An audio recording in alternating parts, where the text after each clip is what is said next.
নৱম শ্ৰেণীৰ ছাত্ৰ ছাত্ৰীসকল, তোমালোকৰ বাবে Assam state school education board অৰ্থাৎ এছেবৰ ফালৰ পৰা এখন নটিচ ওলাইছে।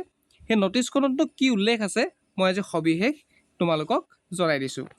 এতিয়া ইয়াত লিখা আছে, যিসকল ছাত্ৰ ছাত্ৰীয়ে ক্লাছ 9ত আছামিজ মিডিয়াম বা অন্য মিডিয়ামতো পঢ়ে, তেওঁলোকে ইচ্ছা কৰিলে জেনেৰেল মেথছ আৰু জেনেৰেল ছায়েন্স ইংৰাজী মাধ্যমত পঢ়িব পাৰিব।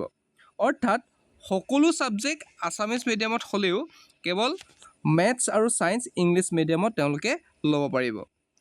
কিন্তু স্কুলত সেই ছাবজেক্টটো ইংলিছত পঢ়োৱা সুবিধা আছে নাই সেইটো তেওঁলোকে চাব লাগিব। এতিয়া নটিচখনত তিনিটা মূল পইণ্ট আছে।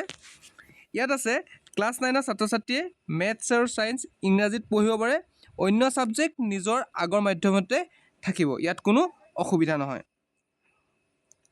আৰু এটা কথা ইয়াত ধুনীয়াকৈ উল্লেখ আছে, ৰেজিষ্ট্ৰেশ্যন চেঞ্জ কৰিব ইয়াত কোনো প্ৰয়োজন নাই। 2026-27 যিটো ছেশ্যন আছে ইয়াত তেওঁলোকে ৰেজিষ্ট্ৰেশ্যন যিহেতু সম্পূৰ্ণ হৈছে আৰু সেয়ে নতুনকৈ তেওঁলোকে ইয়াত ৰেজিষ্ট্ৰেশ্যন কাৰ্ড চেঞ্জ কৰাৰ কোনো প্ৰয়োজন নাই।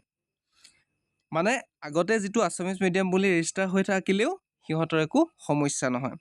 মাথো মেট্ৰিক পৰীক্ষা দিয়াৰ সময়ত মেথছ আৰু ছায়েন্স কোনটো মিডিয়ামত লিখিছে সেইটোহে ধৰা হ'ব। আজিলৈ ইমানখিনিয়ে।